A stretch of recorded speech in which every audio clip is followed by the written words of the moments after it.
Coming up on the Q30 Newscast, the Hamden Planning and Zoning Commission voted last night on whether or not to change President Julie Olean's home from residential use to university use. Minimum wages up to $11 in Connecticut. Find out what the Quinnipiac student body has to think about the change.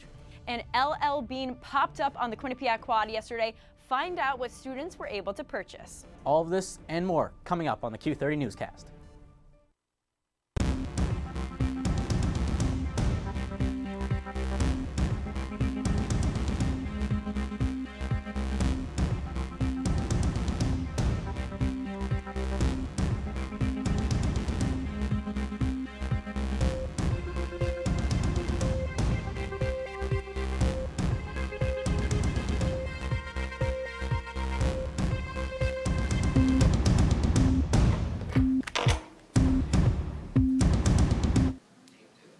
Hello and welcome to the Q30 Newscast. I'm Olivia Schuler. And I'm Connor Olathorn. So we start things off today first with the weather. There's apparently a bomber cyclone right over Connecticut. So later, Chris Stacy's going to tell us more about that. But for right now, we're going to start things off in Hamden, where some residents are not too happy. Yeah, they're really not. And really, it's just because of the Julie Olean's university property again. But this time, it's not because of the money. The Town of Hamden Planning and Zoning Commission gathered for a public hearing in regards to the Quinnipiac University President's property located at 305 Spruce Bank Road. At the Planning and Zoning Department's request, we submitted a special permit application to modify the use of the property from residential use to university use. The meeting began with Brian Stone, who is an attorney with the Pellegrino Law Firm representing Quinnipiac University, giving an overview of the property and what the university plans to use each building for. Town planner Daniel Copps Jr. followed with his report, which included a recommendation for approval. The recommendation said that the application meets the special permit threshold decision criteria, and the department recommends approval under several conditions, including, amongst others, the university must notify the zoning enforcement officer at least 10 days prior to any events. All events must occur between 11 a.m. and 10 p.m., and there should be no music or amplified sound outdoors. Nobody spoke in favor of the approval of the application. However, 7 Hamden residents spoke against it. When school is in session, there's a large number of Quinnipiac students that drive through that area that, they're speeding. I believe that then gives the university much more flexibility in what they can do with that property with the master plan.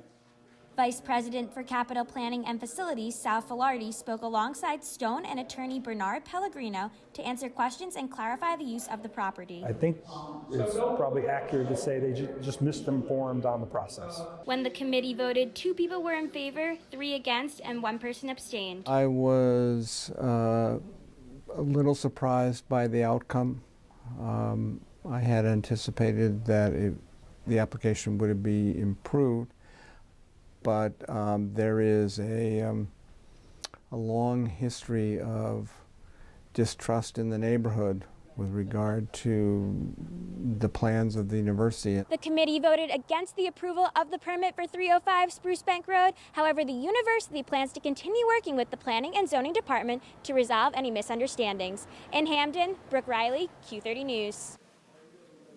And you can head to Q30TV.com for more. Quinnipiac University and New Haven Promise announced a scholarship agreement earlier today. The scholarship is for current high school seniors and will begin in fall 2020. Students must be from New Haven, have a 3.0 grade point average, have a 90% attendance, and 40 hours of community service. Quinnipiac's President Julie Olean spoke at the press conference. Here's what she had to say. I believe that education is a basic human right, and we're committed to developing and expanding programs that encourage new populations to enter Quinnipiac, to build inclusive excellence and provide access to the very vast and rich portfolio of learning and growth programs at our university. The scholarship goal is to provide affordable college tuition. Quinnipiac banned all outdoor night activities 2 weeks ago due to the deaths of 3 Connecticut residents. These residents were affected with Eastern equine encephalitis, known as EEE, a mosquito-borne virus. The emergency management team emailed students and said, quote, based upon updated information from the Quinnipiac Valley Health District regarding EEE, the university has decided to lift its restriction on outdoor evening activities, end quote. As of October 1st, minimum wage went up to $11 in Connecticut. Luca Triant has details on how this is affecting Quinnipiac students. Since October 1st, Connecticut's minimum wage has increased from $10.10 an hour to $11 an hour. For Quinnipiac students working on campus, the news has been received warmly. Students who find themselves working minimum wage jobs on campus will now see their wages bumped up to the new $11 standard. Because I'm a student worker, I'm really excited that they're increasing minimum wage. I think it will have an impact on a lot of student workers. It went from $10.10 to now $11, and I've already seen a difference in my paycheck. Generally, I like it because it increased, and that's an extra $1 an hour for me, so more money in my pocket. I can't complain. The increase comes from a law signed by Governor Ned Lamont. Every year from now, the minimum wage will increase by $1. It will stop when it reaches $15 in 2023. Other states across the country have enacted similar plans. In nearby New York, the minimum wage is already $15. While many in Quinnipiac are fine with the increase in wages, one student voiced their concern for what may come. It definitely comes with a slight concern because I personally work off of federal work study, and that money is capped when it gets to a certain point. So with the increase in hours and increase in wages, I do worry that I will reach that quota before the end of the semester or the end of the school year.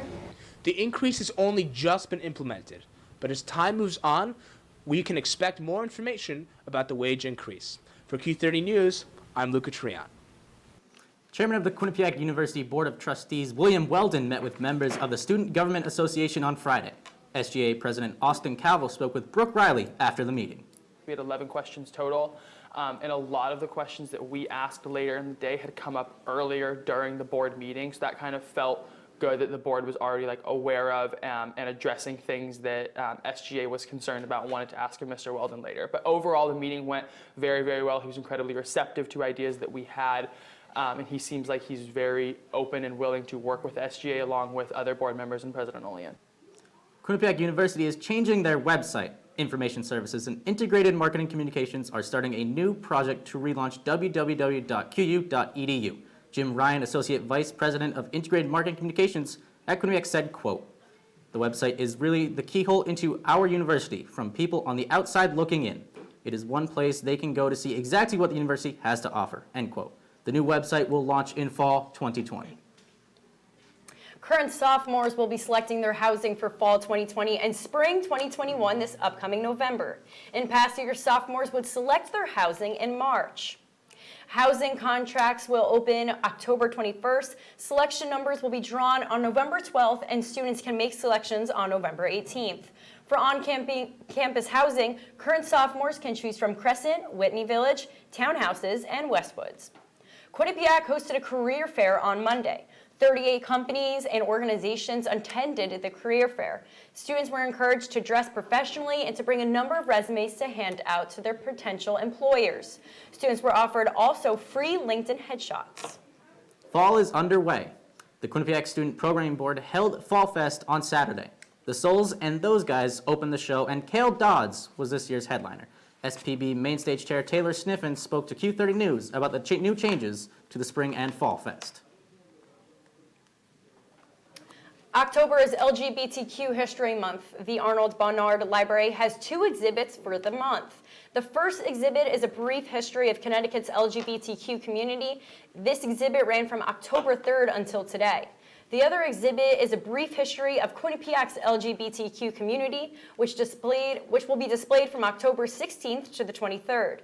The displays can be found on the first floor of the library.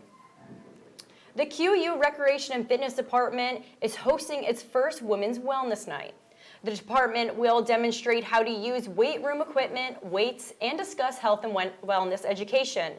Demo classes will also be offering. Stations will be on the track, in the weight room, on the courts, and in the cardio corners. This event is open to students, faculty, and staff. It's running until 11 p.m. tonight in the Mount Carmel Fitness Center. When we come back, we will take a look at the LLBean pop-up shop that stopped by campus. Before we turn to break, let's take a look at the 3-day forecast. Chris Stacy is standing by with me. As you can see, it's still raining right now. There is a chance of some severe weather tonight. I'll get into that a little bit later. Right now, it is 48 degrees, obviously still raining. And tonight, we could see some very strong winds because of a bomb cyclone. I'll get into that after the break. There was an old woman who lived in a shoe. She had so many children, she didn't know what to do.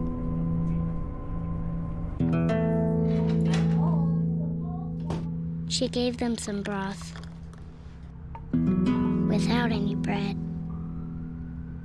and kissed them all soundly and put them to bed. Hunger is a story we can end. End it at feedingamerica.org.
LLBean is on a college tour. That is right, Connor. LLBean came to Quinnipiac for an on-campus pop-up shop. Kassidy Berger has more. Students saw the quad transform into a shopping center on Tuesday as LLBean made another pit stop on their college tour. So our marketing department at Follett works with the bookstores on campuses to bring retailers or other events to campus to enrich the student experience. LLBean brought their pop-up shop to Q's Quad on Tuesday. The company offered a 20% discount to students who shopped at the Bootmobile. LLBean tours nationally. It's called the College Campus Tour, and they start out in the Northeast, and they go to other universities everywhere. The Ohio State, Pitt, and this happens to be, one of the stops we just added this year. LLBean's 2 Bootmobiles have been on the road since 2012 and have traveled more than 350,000 miles. It was great. Love LLBean. Yeah, we are planning other pop-up trunk events. We'd like to get Lululemon here for a couple of days, so we're still working with them. They just opened a new store in New Haven, so we hope that'll be a good relationship. And I think we'll see, LLBean back next year maybe, and even Bed Bath & Beyond. Stay tuned for more events coming from the bookstore for the rest of the year. For Q30 News, I'm Kassidy Berger. The National Transportation and Safety Board released a preliminary report after the 1944 B-17 bomber airplane crash landed at Bradley International Airport 2 weeks ago. The report says that one of the pilots turned off the 2 engines on the right side of the plane while he tried to make an emergency landing, but the preliminary report doesn't give a reason why he did this. NTSB said a final report will be released in approximately a year, whether it has been ruled out as a cause. October is Breast Cancer Awareness Month. The town is showing their support with their 2nd annual Paint Hamden Pink initiative. Pink ribbons can be seen all throughout town roadways. The initiative began on September 26th this year and is partnered with the American Cancer Society. The Connecticut Commissioner of Public Health headed to Washington, D.C. after the death and hospitalizations related to vaping. The commissioner asked Congress for more resources to fund the state. President Donald Trump announced in September that the FDA was working on a guidance document that would eventually ban all e-cigarette flavors, except tobacco-flavored products, and remove them from all stores. Connecticut lawmakers are frustrated and want to take federal action now. It has not yet been decided what funding will be given to the state. Olivia, I heard there are a couple lawsuits and other strikes drawing nationwide attention this week. Brooke Riley is standing by with more. Thanks, guys, and more on vaping issues nationwide. Juul Labs is facing a lawsuit over the death of an 18-year-old. A Florida teenager's mother is suing Juul for the death of her son who died in his sleep. He was first introduced to the product when he was 15 years old. The mother is claiming that the manufacturer got her son hooked on e-cigarettes. Linda Marie Vale filed the lawsuit yesterday in the U.S. District Court for Northern California. The area covers San Francisco, where Juul's headquarters is located. In the last few months, there have been about 24 deaths as a result of vaping. The lawsuit is reported as the first of its kind. Juul insists that its products are for adults and should not be used underage. And moving on to another lawsuit, a conspiracy theorist is being charged for co-writing a book that claims the shooting at Sandy Hook School in 2012 never happened. Wisconsin man James Fetzer was ordered to pay $450,000 to Lenny Posner, whose son Noah was killed in the massacre. Posner filed the lawsuit in November of 2018, and the outcome was decided yesterday by a Dane County jury. The title of the book was Nobody Died at Sandy Hook. Posner also filed a lawsuit against the other author, Mike Peltzik, but it was dismissed. This is not the first case of people arguing that the shooting is a conspiracy theory. That's all I have for this week's National News Update. Back to Connor and Olivia at the desk. Thanks, Brooke. When we come back from the commercial break, Chris Dacey has this week's weather. And we'll also have Sean Raggio standing by in studio to tell us more about the political news this week.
Connor, I think it's safe to say that the clouds and rain are really, really coming in. Well, I know for sure. It's getting just a little bit chilly out.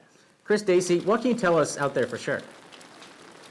So the rain has been coming down pretty hard for most of the day today, and it said the National Weather Service said there's going to be a bomb cyclone. So what that means is if there's a sudden drop in atmospheric pressure, that means there's going to be pretty bad weather. It's going to be hurricane force winds and some heavy rain that could cause flooding in low-lying areas. So we'll look out for that tonight. But now let's go into my 7-day forecast. So let's start with tomorrow. That wind is going to carry over to tomorrow, Thursday. It's going to be a high of 56, low of 46. And then Friday, the sun will come back out and we'll get a little bit warmer with a high of 59 and a low of 39. Saturday, the sun will stay out. It's high of 61 back up into the 60s and then a low of 42. And then Sunday, the clouds will creep back in. That's a high of 65 and then a low of 48. And then on Monday, it'll go up to 66, but the rain will come back and there'll be a low of 57. Then Tuesday, it's going to go all the way up to 67, but that rain is going to stay with us with a low of 49. And then Wednesday, the rain is going to stick around for one more day. It's going to be 61 with a low of 44. So beginning of next week, make sure you get your umbrellas and rain jackets out. It's going to be a wet one out there. Back at the desk. Thanks, Chris Dacey. The political world is heating up, you could say, Olivia. Yeah, that's right, Connor. Sean Raggio is here with a look into this week's political news update. Sean? Thanks, guys. Let's start it at the House. House Democrats have added another witness to their growing impeachment inquiry. Deputy Assistant of State for European and Eurasian Affairs, George Kent, arrived on Capitol Hill yesterday morning. Kent was there for a closed-door deposition with the House Intelligence, House Foreign Affairs, and Oversight Committees. Kent was among other career officials who tried to shield Masha Jovanovic from a disinformation campaign in March of this year, according to internal emails turned over to Congress. She was removed from her post in May. Speaker of the House Nancy Pelosi met with House Democrats on Tuesday and announced that for now, there will be no vote on the launch of formal impeachment inquiry into President Trump. This is all coming a week after the White House announced their unwillingness to cooperate with the House Democrats' impeachment inquiry and their subpoenas. And We start, yes. Back to you guys at the desk. Thanks, Sean. We're going to find out just in a little bit how club sports are being impacted by Title IX regulations. And we'll have Will Fowler in studio to talk more Quinnipiac sports with us right after this.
And if you want to hear more about the club sports and Title IX regulations, head to Q30 TV later this week. We'll have the full story there for you. For right now, we're going to head over to sports. Yeah, Will Fowler has more on the Quinnipiac Athletics right now. Will. Thanks, Olivia and Connor. A lot happened in Quinnipiac Athletics this week, but the biggest story is what happened at the Quinnipiac Soccer Stadium for Women's Soccer Senior Day against Niagara. Goalie Olivia Myszewski was one of 7 seniors honored before the start of the game. But it was what she did on the pitch that grabbed everyone's attention. The senior held her first clean sheet of the season in just her second start as the Bobcats used first half goals from Kayla Manchegos and Olivia Scott, along with a late strike from Emily Loney in the 82nd minute to run away 3-0 winners. Let's take things indoors, where volleyball had maybe its most impressive MAC performance so far under first-year head coach Kyle Robinson. The team took a trip to St. Peter's in Jersey City to take on the last-place Peacocks, and guys, this one was pretty much over before it started. The Bobcats swept 25-18, 25-20, 25-12 as they headed to my home state and took care of business. Ariana Diaz, the freshman from Miami, was the standout performer in this one, led the team in kills, second in assists and digs, grabbed herself an ace. She did it all. Bobcats moved to 3-5 in conference play. Finally, to the ice we go. Men's ice hockey got its season underway this past weekend against AIC, looking to prove that last year's NCAA quarterfinal run was not a fluke, and they did a good job of showing that Friday night at home. Ethan Lay's first collegiate goal started the scoring, and the Bobcats tacked on 2 more before surviving a late Yellow Jackets push. They won that game 3-2, but Saturday was where it got interesting. AIC grabbed 2 early goals to go ahead, but Desi Bergard and Wyatt Bongiovanni scored on opposite sides of the first intermission to tie it, and Skylar Brindamore's first Quinnipiac goal early in the third period locked up the series sweep for the Bobcats. Guys, that's all I got. Back to you at the desk. Thank you, Will. Back in July, an assistant animal control officer saved 7 baby turkeys in Hamden. The baby turkey's mother had been killed. Police say the animal control officer, Mitch Gibbs, responded back in July to call for someone finding 7 baby turkeys. Afterwards, the mother was killed. Gibbs cared for the turkeys at home and then drove 100 miles to Warren so that the turkeys had a wildlife rehabilitator and a heartwarming story out of Hamden. And we are going to keep regulating this storm. Stay on our website, Q30TV.com, just to make sure everyone stays safe. And trust me, we're watching the storm. So that's all the time that we have this week for Q30 Newscast. Be sure to follow us on Q30 TV on Instagram and on Twitter. And like us on Facebook, Q30 News. See you next Wednesday at 9:30 p.m. Good night, Bobcats.